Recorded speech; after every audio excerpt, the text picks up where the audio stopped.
This, I understand, could be attributed to the use of marijuana. It causes errors in time, space.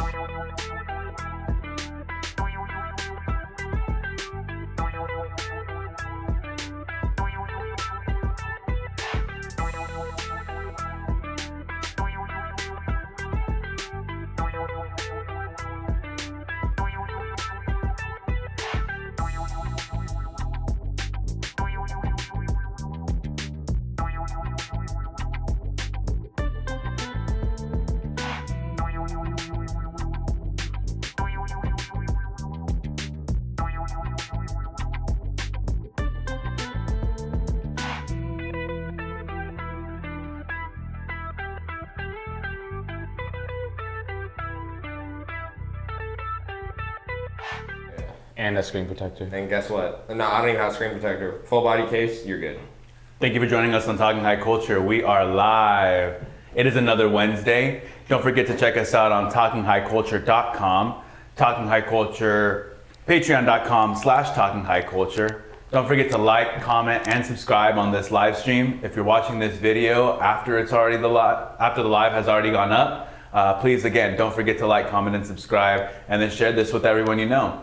We're gonna just jump straight into it today. One thing that we came off of our podcast last week was the Star Wars Jeopardy.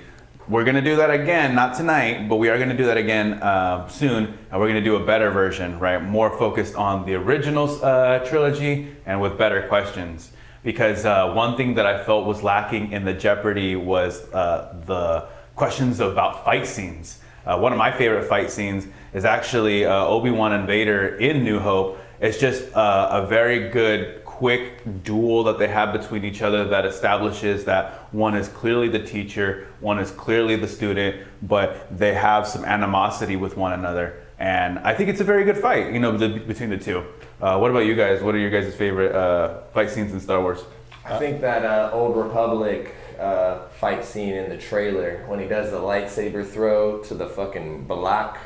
Oh my gosh, greatest fight scene you'll ever see in any type of Star Wars media. Swear to God. I still think that the Phantom scene or Phantom Menace Darth Maul scene at the end where the music comes in and he open like the doors open and he's like all there all menacing, the dun dun dun dun dun dun dun. That scene, bro. That scene still gives me chills to this day. Like I'll watch that scene as motivation before I go work out. Yep. It's a hype up song. Yeah, bro, I don't give a fuck. But I was gonna say, second to that, for me, is the Yoda pulling out his fucking lightsaber on Count Dooku in the Clone Wars at the end. Clone Wars has my second favorite fight scene. That shit's crazy, bro.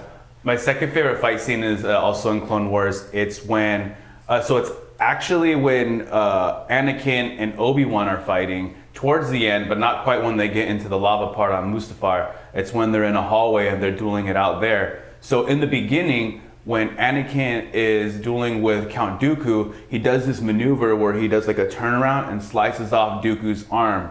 And later on, he slices off Dooku's hands. And later on, in the fight with Obi-Wan, it's not an Attack of the Clones, in Revenge of the Sith. He does the same move, right? He does the same move towards the end, right? When he's trying to fight with Obi-Wan, he does that little spin and tries to go to cut off his hands, but Obi-Wan quickly realizes it and does the little counter movement to spin him back the other direction, which I think is pretty crazy because it's like, dude, you were trying to go after this fool's hands. He knows his fucking game plan, bro. Yeah. He knows what he's trying to do as his master. He knows all his moves, bro. So it's like, yeah, it's like the big brother, little brother type situation. Like, I made you. I know exactly what you're going to do. You're not going to beat me type shit. I feel like if anybody did try a remake or something of Star Wars, kind of how superhero movies are done up, you always got different versions of superheroes nowadays and different actors who play those superheroes. So if Star Wars kind of took on that same thing, I feel like lightsaber play should be more practical and more deadly. Oh, I see what you mean, yeah. Yeah. I agree because they follow the similar patterns to Kendo, like Japanese sword fighting. There's 8 directions, right? Or 8 different points of contact or movements that you use in terms of the sword fighting that they have going on, and Star Wars sword fighting follows a lot of those principles. And then whenever they don't, it's like that one-off character that like, oh, they're actually using this type of sword fighting style. Let us know about your favorite Star Wars stuff in the comments. Hit us with some chats, ladies and gentlemen. Come on. We need to hear your thoughts. Give us some discourse. Marco with the first hit of the night. We want you smoking with us because this is a partial weed channel nowadays because we have transitioned into a little bit more of a general discussions, comedy, skit channel. So let us know. Hit us with some info. Come on. Let us know where you at, ladies and gents. Chat, let us know what you're doing. Hit us with the smokes, hit us with the tokes, hit us with the ropes. It's a chill Wednesday where we're trying to talk about creating stories and writing scripts. I got sunglasses on inside. That's the type of vibe I'm on today. That's what he's on. You can actually see the reflection of the screen in his glasses. Yeah. What's up, y'all? It's pretty sick, actually. Yeah. All right. Let's light up that joint. Or did you break it down into the bowl? I did break it down. That's all right. No. But I have another one. No, it's cool. Is it still packed or? Fizzlecake, thank you for joining us. Bizzo. Wait, I always did that anyway. Can we talk about stuff other than we? Hell yeah, we will. Yeah, we will. We're gonna go ahead and jump right into our next main topic of tonight, which is as Logan said, story. So we are working on creating our own sitcom, right? We won't give too much of the plot away. We won't give any of the plot away, actually, right? But we will say that it is something we're working very hard on, that we want to work hard on because we haven't really hit the ground running with it yet. It takes a little bit of planning, but we've been all, our entire journey of Talking High Culture has been building on top of one another. We've been trying to figure out, hey, is YouTube live streaming our move? Is short form clips our move? What's really calling to us in an artistic fashion? And we collectively have agreed that creating some type of series, some type of show, a situational comedy, is the direction that we want to go. So I feel that in order to achieve that goal, there are some things that we kind of have to just learn.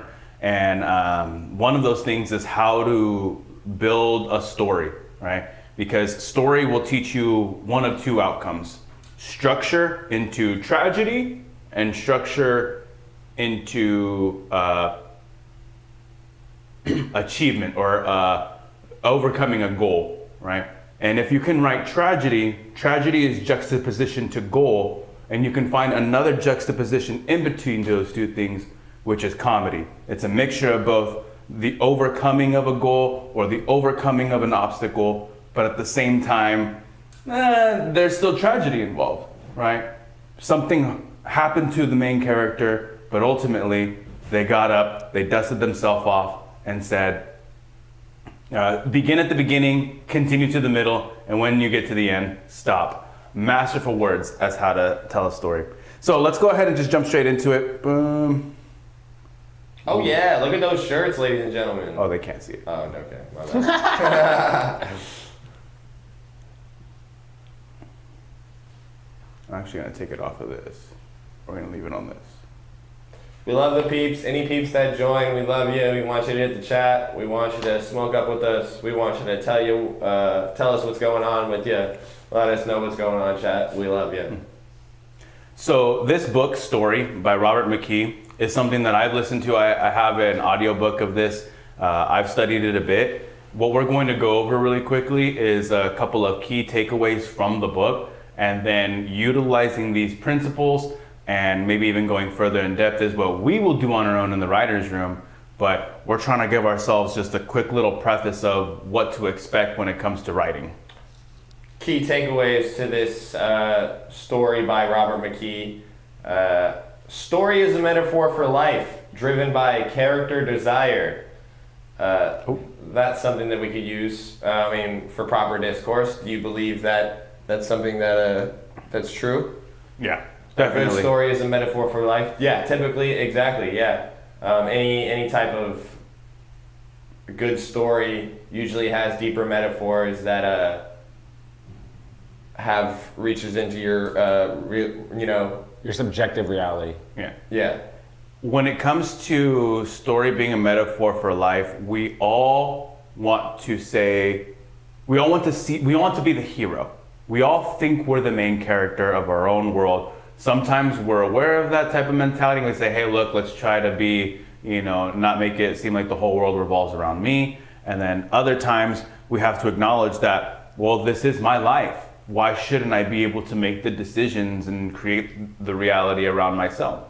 So story being a metaphor for life is definitely just one of the most truest statements that you could say, as far as like, how true could a metaphor be? It's being able to connect. Yes. Yeah, that's the core in being able to connect with people, is having it be a metaphor for realistic situations and outcomes in life.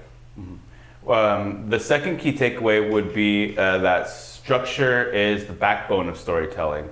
And when it comes to any good movie, you have Or story. scene selection.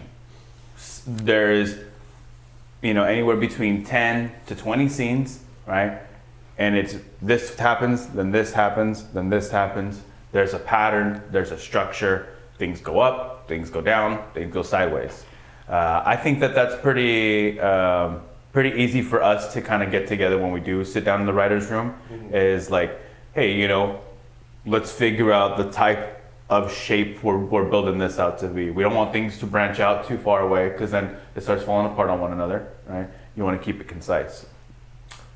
We're on point 2 now, or on point 3? Point 3. I think point 3 is an interesting thing to think about, because conflict and antagonism are essential for compelling narratives. And some people might take that as you always needing a character, but that doesn't always need to be a character. It could be, like a sickness. It could be an addiction, stuff like that. So I think that's an interesting take on it. Because if you read that at face value, you could just think it's for characters. McKee says, the measure of the value of a character's desire is in direct proportion to the risk he's willing to take to achieve it. The greater the value, the greater the risk. So whenever you do sit down to write a script, when you have to compare, like, hey, look, what is actually being gained from these characters' actions? What is being lost? And is that struggle something that other people can identify with? Number 4, Richard. Yeah, let's get you on number 4. Number 4, scene design and turning points create meaningful change. A scene is an action through conflict in more or less continuous time and space that turns the value, charged condition of a character's life on at least one value with a degree of perceptible significance. So I know how to break this one down in layman's terms. Every scene is charged with an emotion, right? So happiness, anger, sadness, Anxiety. whatever. Drive for something. And then you kind of have like a score. It's like this many points. And once you have once you have 5 points that lead to happiness, that's when the tragic thing happens. Or vice versa. You have 2 points of tragedy, right? And so that way you can counterbalance it with 3 points of joy or happiness. And that's an example, yeah. Mm-hmm. That's an example. Yeah. Exposition should seamlessly be seamlessly integrated, not forced. That is a good point. I really like that point. Show, don't tell. The famous axiom, show, don't tell, is the key. Never force words into a character's mouth to tell the audience about world, history, or person. Rather, show us honest, natural scenes in which humans beings talk and behave in honest, natural ways, yet at the same time, indirectly pass along the necessary facts. That is a great point, and we'll definitely be using that in the way we write scripts, because I feel like the main point that all of this is kind of leaning towards is like there is structure to things, but in like that last point, it's like don't try too hard. Yes. You know what I'm saying? Mm-hmm. Like Yeah, let it flow. Definitely. Let it flow, but also you shouldn't have too much information, too much fluff, right? It's just what's necessary in order to achieve Yeah. the story. Because And think that's about what it. point number 6 is for. Yeah, think about it, because they don't, like in a regular TV show, like they don't dump everything on you immediately from the get-go. Yeah. Because it's an overload, you can't retain everything. But I think number 5 and 6 go hand in hand for sure. With number 6 being dialogue must be purposeful and compressed. I fuck with that. Screen dialogue, therefore, must have a swing of everyday talk, but content well above normal. So this is something that I strive to, and something that I structured a little bit earlier, right? In which I was trying to condense a lot of exposition into a very short amount of time, and the conversation between the two characters felt very quick, huh? Mm-hmm. Yeah. Power of that stuff under it is really good to read too. Power of effective dialogue. Oh. The power of effective dialogue in screenwriting. Dialogue serves multiple purposes: advancing the plot, revealing the character, and creating subtext, which is huge. And that's why I feel like 5 and 6 go hand in hand. Unlike everyday conversation, screen dialogue must be purposeful, compressed, and laden with meaning. Every line should contribute to the overall story and reveal something about the characters or the relationship. Yeah, kind of to touch on what I was saying earlier right there, it says as a bullet point compression, say the maximum in the fewest possible words, you know? Don't try so hard. Yeah. Like, just get it out, you know? So If there's any I resonate with that. I think the best part about that is that if there is any refinement that needs to be happening, once you just get it out, it's like, oh, okay, that didn't sound right. Try again, right? And then just try again until you find something that does work. They talk about, I don't know what it's called, there's a name for it, but they talk about this point in creation. When you're creating something, it's like this focus point where you're not comparing it to like other shit that's out there. You just want to get it out. Yeah. You know, we're just trying to fucking have fun with it and get it out. Yeah. To where we're not sitting here being like, okay, how is this gonna do compared to shows like this? Yeah. How is this gonna do compared to shows that are already established? You know, we're just in this focus state of just getting it out. Yeah. And it all correlates into that bullet point of, you know, say the maximum amount of words in the least possible, you know? Logan, get in the chat. Exposition is the heavy hand of storytelling, was Fizzlegig's last chat. Appreciate you. Exposition. Also, actors need to be allowed to build the characters so it becomes more natural. Yeah, exactly. That's something that we were definitely discussing. If the actor is more into the dialogue that they're trying to do, I feel it works better. So there's a YouTube channel called Nerdstalgic. When they recently did a YouTube video breaking down Workaholics, right? The rise of its success and, you know, where it ultimately failed, right? At least that's how they framed the video, but it didn't quite so much as fail as it just kind of like tapered off and got canceled, you know, due to low ratings. I feel like they may have probably just gotten tired of those characters and were trying to go to new ventures. That's probably why it failed. They ultimately did do, yeah, it didn't, in the video, he even goes so far as to say, like, it didn't fail, it's just like, hey, look, you know, ratings, fizzled out. yeah, it just kind of fizzled out. They, like Logan said, they got tired of playing the same exact characters over and over because there were three friends who were phone operators who just smoked and drank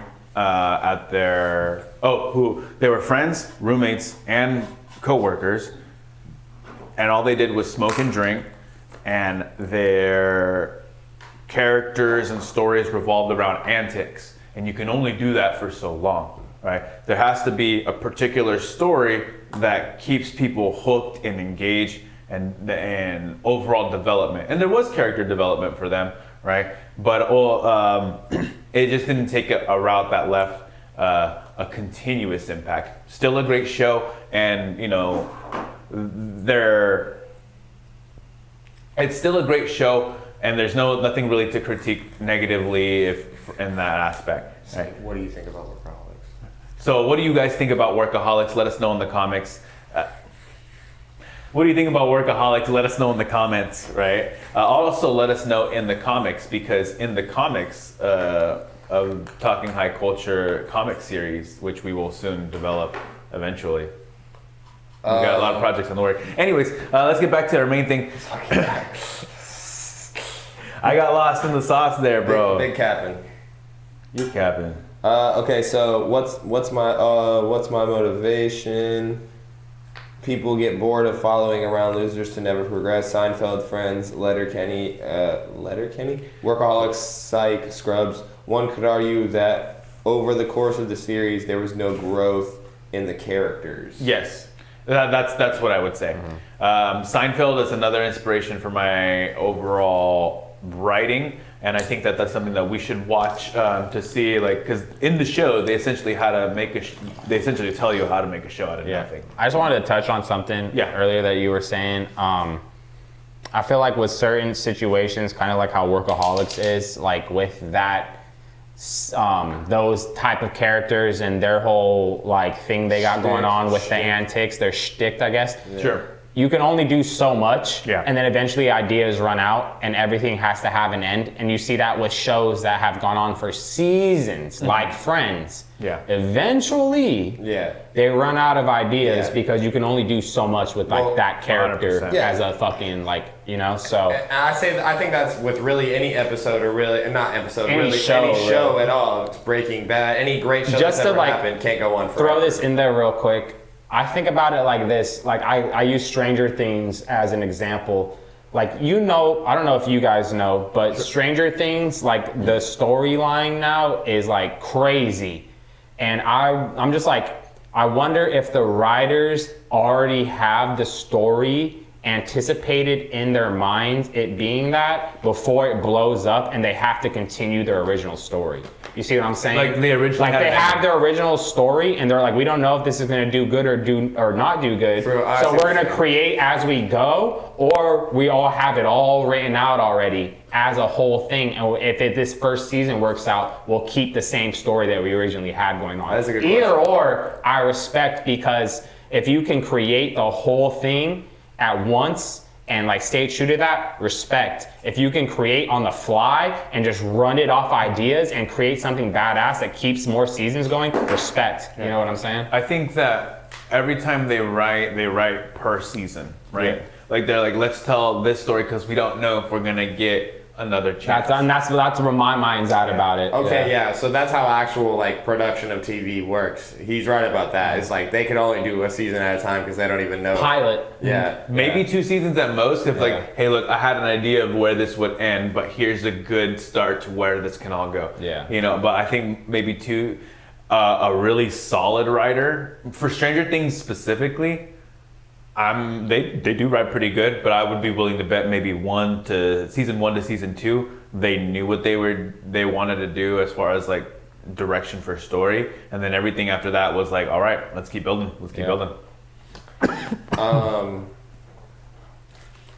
So I guess we're on to number 7 for Yes. storytelling. Here we go. Yeah. Character dimensionality comes from inner contradictions. I'm gonna need a little expansion from my boy Marco for that one. Dimension means contradiction, either within deep character, so guilt-ridden ambition, or between characterization and deeper.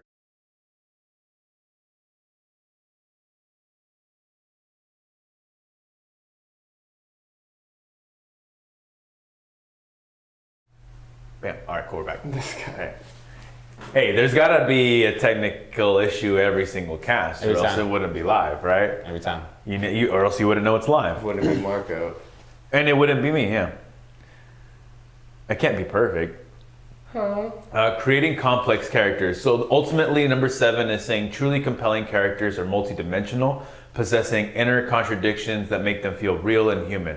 The contradictions create tension and depth, allowing characters to surprise both themselves and the audience as they navigate the challenges of the story. So give them complex emotions, make them, more than just someone who likes to drink and smoke. You want to give yourself a little bit of flexibility to have feelings. Give them some feelings, basically. Yeah, you want to be hurt. You want to get mad a little bit, Some characters get to fly off the handle. Some characters get to just take every hit, and that's how you create complex characters and complex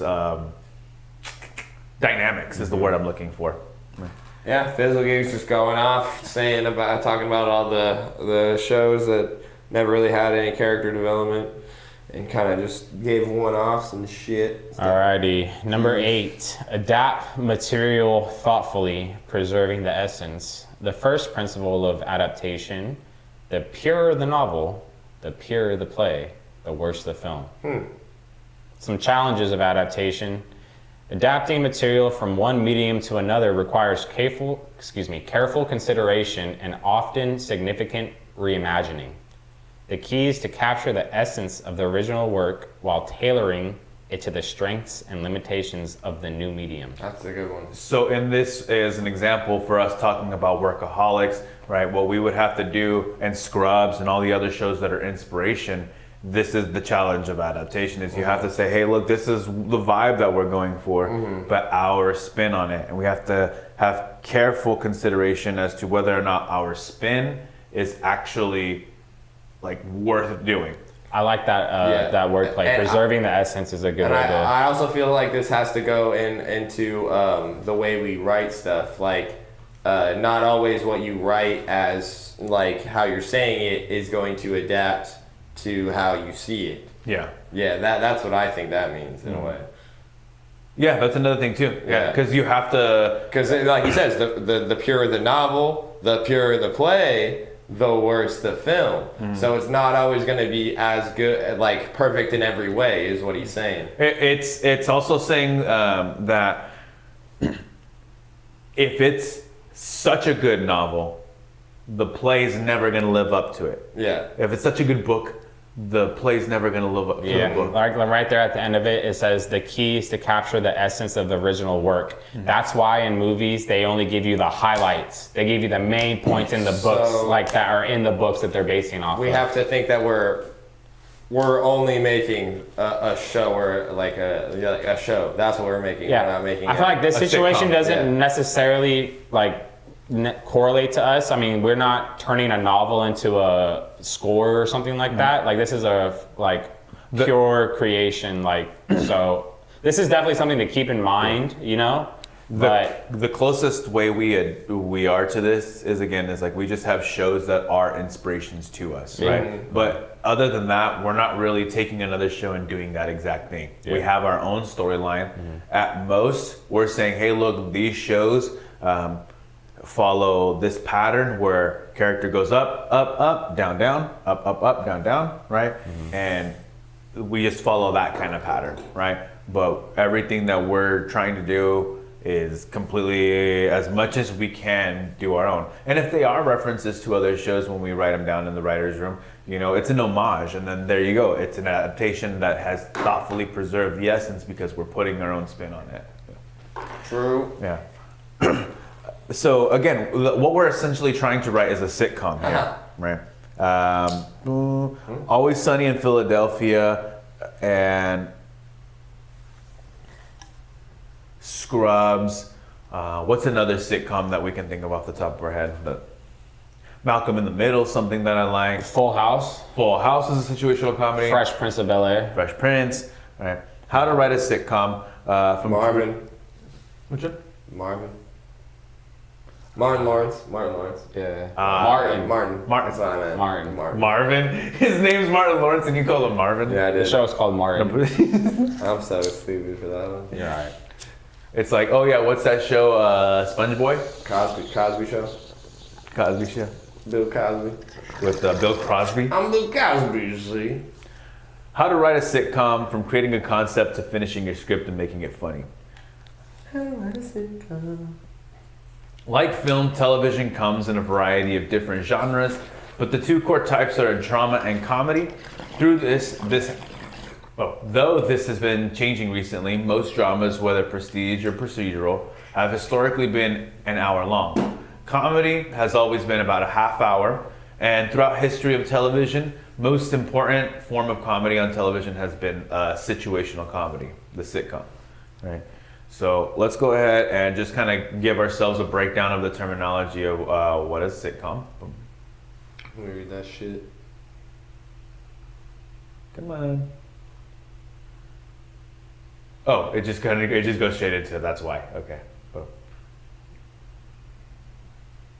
Oh god. Yeah, just skip this part right here because this is part of an ad. Alrighty. Sitcoms have been a staple in television since its inception. The name of its portmanteau for situational comedy, which gives you a clue about its format. What differentiates a sitcom from other styles of comedy, such as sketch or stand-up, is a fixed set of characters, minimal locations, and situations driving the plot and the jokes. So do you think that what we have in terms of our brain for the direction we're going kind of serves that, right? We're really only having a handful of locations, so that way we keep it to, well, we're minimal budget essentially, so we can't afford to have so many locations. In the early days of TV, sitcoms generally focused on family dynamics. When sitcoms really caught their stride in the 1950s, most centered around husbands and wives or families with young kids shows like The Honeymooners, I Love Lucy, and Leave It to Beaver. Beginning in the 1970s, sitcoms became an outlet for challenging societal norms. Series like All in the Family, was that Maude? Yeah, Maude. And The Jeffersons broke ground by discussing race, women's liberation, class, and sexuality. Yeah, so that's talking about like breaking strides. That's that situational comedy type shit. It's like, yeah. Well, that at the end of that is talking about like things that are doing something new in social dynamics, which is something that we can try. But I think as far as what we have going on, it's more of a general format, right? It's an everybody appeal is what we're going for. I think it's interesting to think that there are still people that go for these type of sitcoms still nowadays. It really is kind of the more, you're talking like 35 plus year olds, I think, that are going for more of a sitcom situation. There is a younger crowd to the Office and New Girl and the shows like that. Mm-hmm. But I feel like it's kind of maybe falling off with the younger generation for watching sitcoms. Yeah, because the younger generation is increasingly something more on web series and shorts and reels. Which is why I think that the content that we do create should be something that lends itself to being broken down into multiple reels, multiple shorts, just to kind of give itself some traction. Funny enough, I don't watch any shows or really much any new movies nowadays. They both do. I am not the guy. I love movies. So not long thereafter, sitcoms moved into places of employment. These are known as workplace comedies. Here, the situations are derived less from family dynamics and more from interactions between coworkers or the specific needs of a job. Well-known workplace comedies include Taxi, Cheers, Alice, and The Office. Another common sitcom subgenre replaces the family dynamic with a group of friends.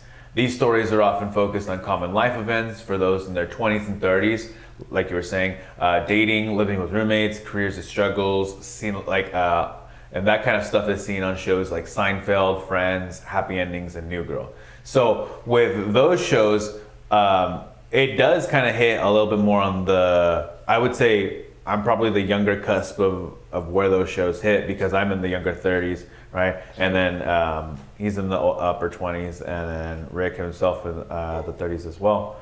So what we're doing in particular, we'll probably have to focus a little bit more on both of those, workplace and friend group dynamic, right? Because ultimately, that is what the direction we go towards is the group of workers become friends, right? I already read that. Beyond stories and characters, the format of the situational comedy has evolved over time too. For a majority of its history, the sitcom used in a multi-camera setup, which means several cameras are positioned at different angles, while the actors perform a scene, often in front of a live audience. However, in the 2000s, the single-camera comedy rose to prominence. These are produced on closed, audience-free sets to promote a sense of realism. Think shows like Blackish, Curb Your Enthusiasm, and Veep. Are we going for... we're going for that, right? One single camera. cam. Yeah, right. Yeah, that's something we're not really doing like any kind of open set type deal. Multi-camera work. That's fucked. That would be cool, but we don't have that kind of production We for don't have that. that budget. That's so much time. We will in the second season. Hey, Don't forget to check us out on talkinghighculture.com where you can buy our merch, and then patreon.com/talkinghighculture where you can support us in our endeavors. Like, comment, and subscribe. Take over the next paragraph. Simply put, sitcoms have a long, complex history, and the first step to creating your own is absorbing and appreciating all of it. There's a lot of shit out there on TikTok, Instagram, and YouTube. Quick ways to the top, but a healthy knowledge of the craft you're pursuing is so valuable, even if you're super talented, says Abbott Elementary creator and star Quinta Brunson. You can be so talented, but knowing the history of the thing, going back and studying Buster Keaton or Charlie Chaplin and following every avenue of comedy is so helpful at making work that will last. That is something I believe in, because if you don't understand the absolute foundations and baselines of how comedy works, then you're not going to be good in comedy. Yeah, you got to do your research. Mm-hmm. When you're just starting out, watching, studying the scripts of your favorite like sitcoms, episodes, paying attention to the structure. When I first wrote a spec script of an existing show, I watched the series in kind of a loop, getting the rhythm of it in my head and the character voices down, says David Cryan from The Simpsons. A lot of it is honestly trial and error, says the writer Achilles Stimil. Why are they throwing all the names out here? Says the writer from Broad City. Oh my god. Yeah. I'm sorry, Achilles. Says the writer from Broad City. But personally, I did two things. I read a lot of books, and I just nerded out on story structure. And when I would just read screenplays, I would read TV scripts, just exposing myself to a lot of stuff that I wanted to make. Stomatolaki. Stomatolaki. Has to be. Achilles Stomatolaki. Is that his name? Yeah. I think That's that's so sick. Stomatolaki. Go for it, Rick. Learn different types of comedy. Stomatolaki, who trained and performed with the Upright Citizens Brigade before becoming a writer, calls the experience really important. When he teaches writing, Stomatolaki encourages his students to also try sketch and improv comedy. It does widen your skill set to problem solve when you were writing, he says. And it kind of gets you the foundation and perspective on your writing. So for example, having had a performance background before getting into writing, that made me realize, oh, people have to say these words. So, chat, we're planning on getting in the writing room here starting in August. Every Wednesday, and me and Marco are going to take over podcasts on Monday. But this first Wednesday coming up, you could goddamn be sure that we're going to have some YouTube improvs to get us, open and used to shit. We're going to all fucking improv and do that. That sounds like a great situation. We got to break the camera shyness on a couple members in the THC group here. Yes, sir. Yes, sir. And we might even have a new edition coming here soon. Be ready for that. Stay tuned. Stay tuned soon. Create a concept and write a pilot. A solid sitcom premise is something that can generate multiple storylines over 100 plus episodes. The truth is, studio executives considering new shows think of one thing: how can this show make money? The answer is longevity. Look at some of the common sitcom character tropes to help you with the starting point, then flesh out some of them in your own style, make them unique, current, and memorable. Here are some common sitcom tropes for characters, plots, and settings. Cool. All right. Boom. Okay, we'll just breeze through these without having to go through that full summary. Just name them off. Yeah. Got new person in town, easy trope. Bumbling dad, Family Guy. Sure. I Yeah, guess, Family Guy. yeah. Obnoxious in-laws, easy one. Meet the Drop-in Fockers. character, yeah, that one's easy. Plot tropes. Will they, won't they? That's always seen in romantic comedies. Escalating war. Oh yeah, like a little bit of conflict between rival gangs could be something. Rival teams. Rival teams. 2 dates. Character ends up booking multiple dates. Yo, what up, Briefcase Taco? We Thank you love for joining us, Briefcase. Always love when you join, especially Fizzle too. Like both of y'all, love it when Briefcase, because we know you're probably hard at work. That's crazy, bro. Heck yeah. 2 dates. When the character ends up booking multiple dates. What up, Chris Scully? Yo, Scully. Yo, whoever, Christy Skull. we're sculling our Chris over here on THC. Yo. Thank you for joining us, y'all. Don't forget to like, comment, and subscribe. We're sculling our Chris's over here. I'm scolding so hard, bro. It's not even on. Ha! I took a fandom hit. Ah, That was chirpy though. I have the 3 crazies in here from Luca. I mean, not from Luca, from Logan is taking a bathroom break. 3 Times Crazy. All right. For common sitcom settings, you got the bar or the restaurant. Yeah, that's You got something the that we house. You got the school. use. Yeah. Do we have a school that we can use? We can use a green screen. We can use a green screen school. Green screen classroom. You always got the affordable apartment as a situation there. Oh yeah, that's cool. Making friends, you know? The green screen is going to lend itself a lot to what we got going on. Yeah. Sitcom pilots don't entirely have the same goals as hour-long drama pilots. You will need to introduce your characters, but there's less focus on establishing the definitive beginning point to a larger storyline, as in Breaking Bad or Game of Thrones. It's important. The important task is to make your characters seem like people and the audience will want to hang out with in any situation for a long time. So like when Chandler busts through the door for the first time or something like that, you know? Yeah, you got to be the vibe. You got to Yeah. be like at least someone that's like friends. Like they said, you gotta be somebody they want to hang out with. hang You're out like, yo, with. I want to be with that guy, bro. He just seems sick. Yeah. But remember, your plot still needs to have a conflict, and your characters need to have a want and obstacles getting in their way. The differences in comedy are that the stakes are lower and characters develop more slowly than in drama. You'll want characters to change over time, but not too much. Oh, this is getting into depth here. I got it, right. Start writing your sitcom script. So unlike hour-long drama series, which contains teasers, 4 or 5 acts, a sitcom generally follows like a 3-act structure, right? So you have a conflict that happened. So here we have a typical structure, the cold opening being just like a quick scene before the credits that establishes a general exposition. The first act should introduce your characters and establish the situation. Act number 2, your characters try to solve the problem that arose in act number 1. So you establish the problem in act number 1, and then in act number 2, you're like, okay, well now they're trying to do something about it, right? Act 3 is whether or not what they tried to do actually succeeded, right? The tag, and similar to the cold open, is the final scene to give your audience one last laugh. Not all shows employ a tag. So I guess that could also be like a teaser for the next episode if we did have any kind of like larger story plots. Next episode. On the next episode. You know, scripts can vary in length. Some of them are going to be half an hour to 22 minutes for like a typical TV show. We're aiming for something more like 10 to 15 minutes because that's going to be probably one of the more popular YouTube. Medium length. Yeah, exactly. Shit. Making sitcom structure second nature goes a long way.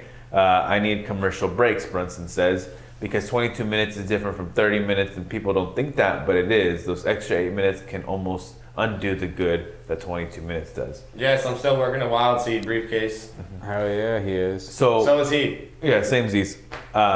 When we're making our episodes aimed for 10 to 15 minutes, we could also be aiming for this 22 minutes, because the way that I see it is that if it takes 3 acts, let's say, right, you get the cold open and act 1 in one scene, or in one reel, right, in one YouTube short, you get act 2 in another YouTube short, and then you get act 3 in the tag and a third YouTube short, and that adds up, you know, that adds up to about 9 minutes total, right?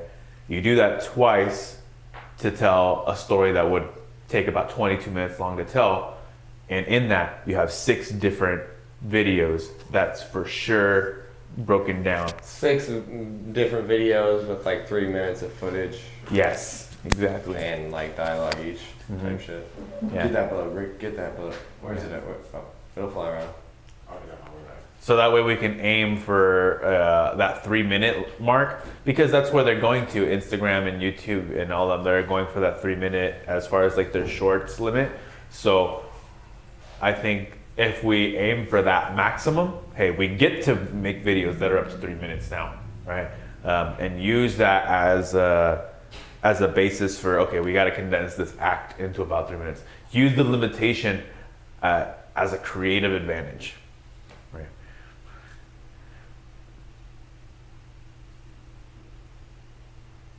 Even if your goal is to write for a commercial-free streaming network like Netflix, it helps to understand classic sitcom structure. Having in mind where your act would break is incredibly helpful. See, boom, that's what I thought. In terms of the flow of the script and the story. Got it. It's an incredibly useful guidepost. Once your first draft is done, give it to some friends for some notes, then do a rewrite, then do another, rework your characters a little, punch up your jokes. There's an old adage that says that writing is rewriting. Trust us, it'll be worth it once you have a solid sitcom script.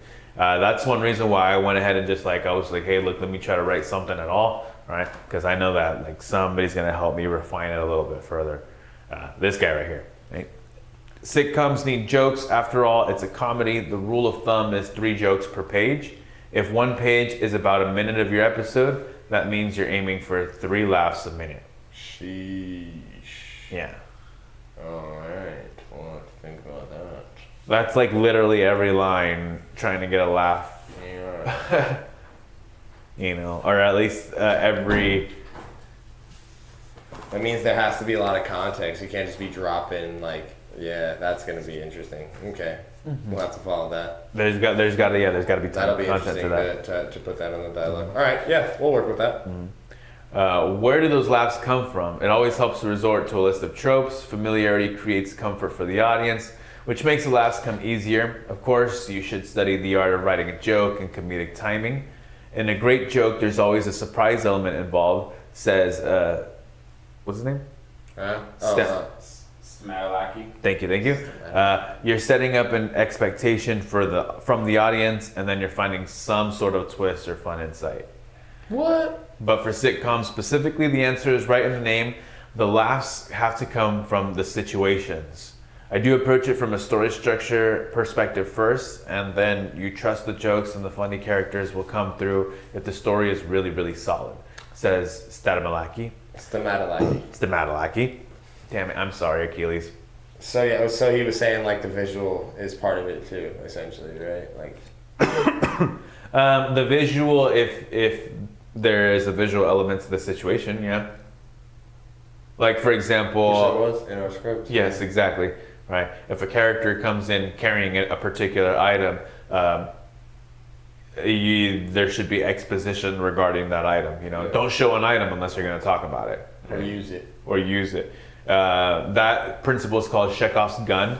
Right. There's a play, I forget, but there's a gun that's sitting in the middle of a fireplace the entire play, and it's just this big old gun that's there in the middle, and you're like, why? Yeah, why is there a gun there? Why is there a gun there, right? And then they do talk about the gun as father's hunting trip or whatever, right? And then it's okay, they talked about the gun. Well, there's no way they're gonna use it.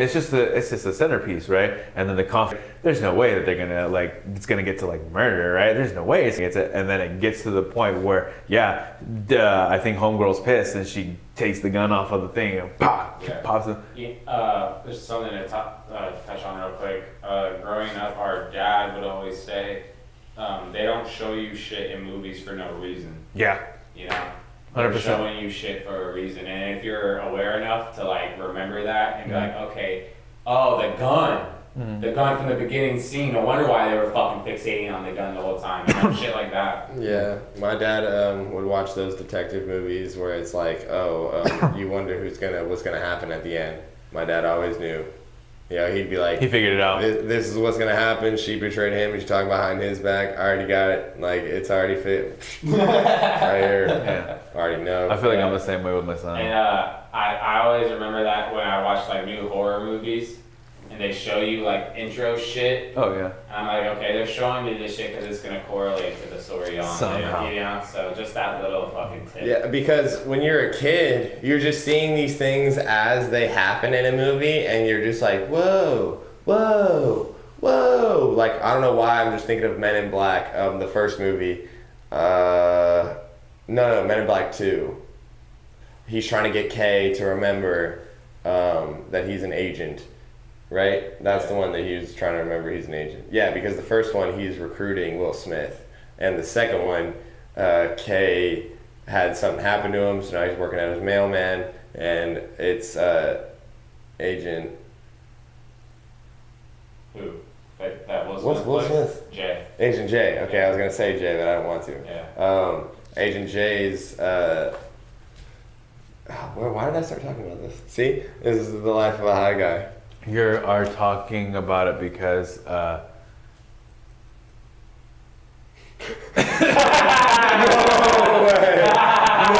way. Couldn't even come up with something No fake way, to squirt out, bro. I was helping. I was helping. I was trying to help. Yeah, but let's. I mean, that movie's awesome.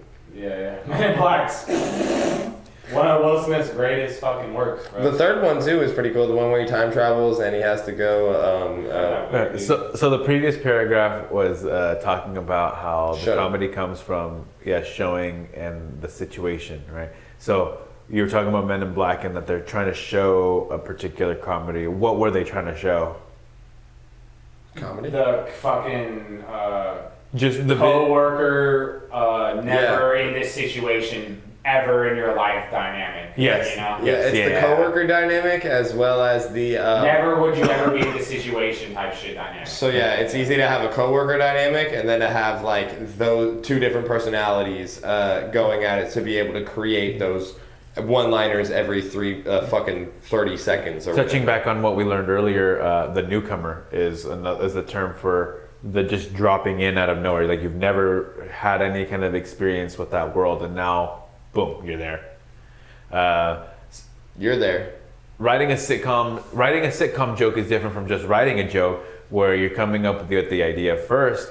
In sitcom writing, you see what the story is calling for, and then have the characters react to that. So it's like, hey, look, this is what's going on, and the funny thing happens, and like, oh, well, instead of doing what they should do, go and pay their rent, they're actually going to go blow the rent on, gambling or some shit like that. So the joke is less, oh, that's a funny line that they said, and often it's more something that they're reacting to within the scene. The best sitcoms always do that, where the story drives the jokes that happen from scene to scene versus characters just arbitrarily joking their way through the story.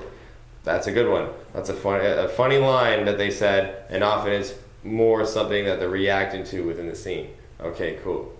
We've mentioned that sitcom formulas and tropes as tools that you can use to develop your own sitcom. You might be thinking to yourself, well, these are just cliches, or if these are also similar, how can there be so many popular shows throughout the year? And the short answer is that it's about the writing. Sitcoms can go on for years, and they do so because the writing is tight, nuanced, and hilarious.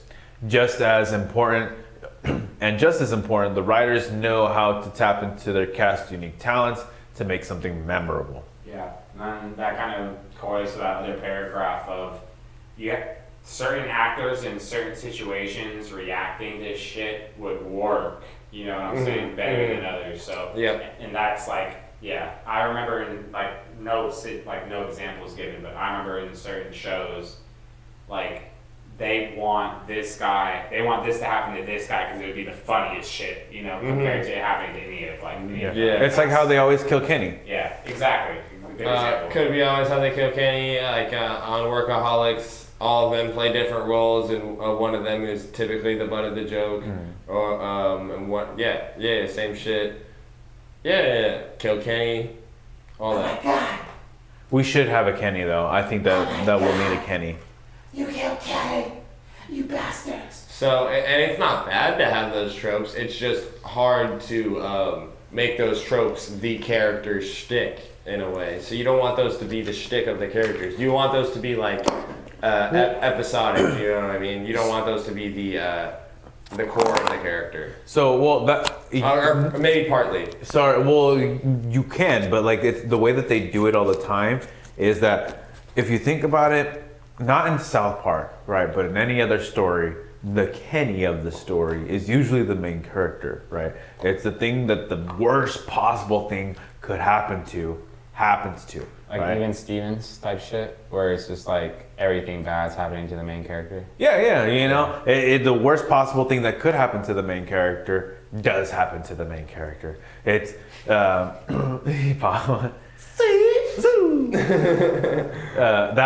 That's how you write comedy, is by exposing tragedy and saying, oh, but he got up and he's still fine. He's walking. He's okay.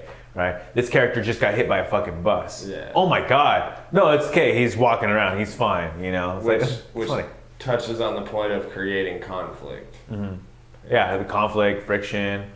All I know is this shit's gonna be fun. So we're coming up on the last 7 minutes of this podcast, ladies and gentlemen, and we're just gonna cut it up into an open talk and just chill out for a little bit. We're gonna ladies and smoke the gents. rest of the cast. Yeah, so Let's spark up that. just whatever. Join us in with whatever chat or talk you want to talk about, and we'll finish it off for the night. This is a great Wednesday. It's a great talk that we had about story making. We can't wait to give you guys a great Our product. show to watch. And you know it's gonna be Fantastique. Mwah. The chef's kiss. took the words right out of my mouth. Chris Scully said, "What up, y'all? Heading back to town now." He's gonna skull his Chris Meister. Got Marquise's Jesus rolling up the blunt. The blazes. Blunt Jesus. And we got Ricky about to retreat back home so we can play some fucking Diablo. I'm trying to. Oh, we didn't finish the story. No, you didn't? No, You guys didn't finish it No, last we night? didn't. So yeah, we're waiting for you. Cool. Yeah, so we gotta do that ASAP. I had to go get my baby mama some food. So I don't fucking fall Hey, asleep. you gotta do I that. fall asleep by 10:30, so we gotta do that. We were playing Diablo, and my girl was like, "I'm starving," and I was like, "Fuck." I was like, "I gotta leave, guys. I gotta go to In-N-Out, get my baby mama some food." Hey, In-N-Out's the move, though. Yeah, when my girl was pregnant, yeah, for sure. The In-N-Out. line was stupid long. It was the only time I've ever waited in a line to where it was in the road. You know that so many times. It went pretty fast. Like, to be honest, it went I pretty would not fast. wait. I would not. But I usually don't wait in the line Oh, if but it's she's going pregnant, into the yeah. street. But she's pregnant, so I was like, "Fuck, I have to wait." Yeah, guarantee you you, don't have a choice. Well, when Megan gets pregnant, we're gonna be going there like once a week. Honestly, though, it's like it's one of those places where you can get food for a good price, but they do have a carcinogen warning on their front door. So. Good food, good price. Trade off is cancer. All right. Never mind. I'm not feeding her. Not feeding that shit. It's probably not like serious. Like, you want smash bro? I got you. It's just because it's all fried shit. Anything No, but like fried. you're right. Like as the baby's developing up, at least up until 5 years old. I mean, Not even no snacks. no snacks, bro. You get fruit and nuts and eggs. So, ladies and gentlemen, it is a big thing for us to think that you should feed your children the best food that they can in their development. Single ingredient foods. And we know that's not always the easiest thing to do. Balkan diet. Always the best to try your hardest. The Balkan diet is coming up on this channel. It's going to be the next thing we do for the next cast. And it's going to be one of the last casts we have at Chris's. Me, Marco, and Ricky are very open and going to do the Balkan diet. If you're not familiar with the Balkan diet, it is literally just having a bunch of vegetables, maybe one loaf of bread, one wheel of cheese, maybe some salt and pepper, and that's it. Just a bunch of vegetables and bread and some cheese, and you just chomp it down. That's it. That's the Balkan diet, and we're gonna mukbang for you guys. I'm gonna do what? We're gonna do what with your what will you cup? You're gonna do what in your cup? Yeah. Feed me what? So I'm excited for it because I've seen it a bunch, and I eat all that stuff like that anyway, like onions and carrots. I'll bite through some cucumbers. Whoa, bro, you eat vegetables? Oh my goodness. yeah. That's crazy. Well, eating them raw, not a lot of people do like that, so it's gonna be a fun experience being able to just do that and like say fuck it. You know what I mean? Does eating them raw out of like a can count as Balkan diet? That's not raw. No, No, they're because pre-cooked. Preserved. They're Preserved? processed. Okay, processed. Yeah, canning them is processing them. Balkan diet is unprocessed. It's literally you're Raw. taking it. Yeah. Raw. You're taking it raw. Well, Come on. yeah, Come on. preservatives. Yeah, preservatives. That's is all a processing. Yeah. Yeah, if you're Unprocessed. if you're adding a preservative, you are by definition processing it. The only processed food that we're going to be eating is the cheese and the bread because they're there takes a processing to that. Yeah. But cheese is like one of those naturally occurring processes. Yeah, and well, you have to have at least just like a thing of mozzarella like this big, and then a loaf of bread to be able to like cut through all this, because you can't just do just veg. But there's tomatoes. Oh, so cheese still falls within the, because cheese is a natural process as opposed to cheese. Sorry. So okay, I'm just gonna interject right here. It's not going off any type of like particular thing. I'm just going off what I've seen in videos, Oh, and okay. they have had bread and cheese in most videos. Sometimes they'll even add like a sausage tube, like a meat log, Fuck with that. add in there. We could add that just so we could, be able I to need munch on meat. that. So yeah, we could definitely have that. But this is definitely gonna be like a fun, fucking mukbang that we're Simple about to do. living. But cheese does make sense to me because we were saying processed versus unprocessed foods. Cheese is not a processed food. Yeah, it's not. It is a food Byproduct. that is a byproduct. Yeah, but like Shredded cheese is a process. the word of process. It's just a definition of process means something else in that term. Yeah. All right. Well, thank you for joining us tonight on Talking High Culture. Don't forget to like, comment, and subscribe on this video. If you're watching it after the live has already gone up, don't forget to share it as well. And check us out on TalkingHighCulture.com. Check us out on Patreon.com/TalkingHighCulture. Check us out at Talking High Culture on all our social media platforms. Boys, you want to say anything to sign off? Let's give them one more look at the shirts, ladies and gentlemen. Ladies and gentlemen, I want you to look at our shirts at TalkingHighCulture.com.